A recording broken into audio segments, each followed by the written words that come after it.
Hey friends, Diane here. The second thing Mrs. Meyer emphasizes is that where we place our focus can either help us or hurt us.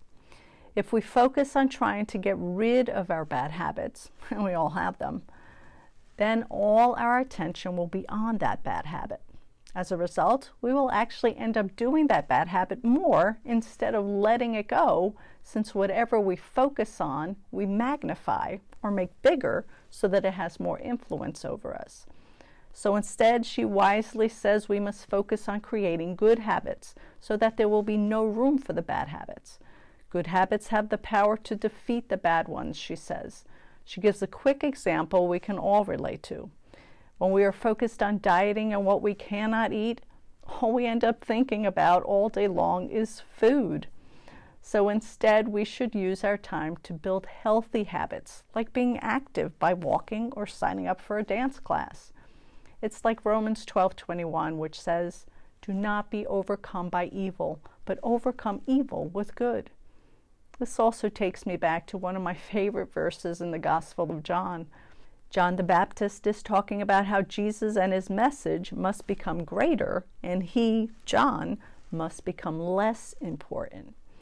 Yet this is how we mature also, and how we get rid of bad habits.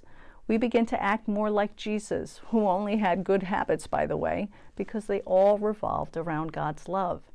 Then we will automatically act less like our old sinful Jezebel we used to be, who had more bad habits than good, because they were all centered on me, myself, and I.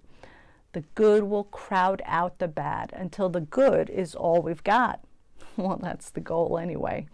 This side of heaven, what we should be praying for is that we are better today than we were yesterday, but not quite as holy as we will be tomorrow.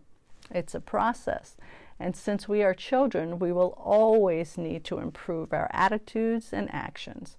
And sadly, since sin is not dead, though in Christ we are dead to sin, if we are not paying attention to where our minds are wandering, we can fall into sin once again, powered by that old sinful habit. Once more, a habit is something we do without thinking about it. See why it is so important to think about what we're thinking about? Let's continue tomorrow.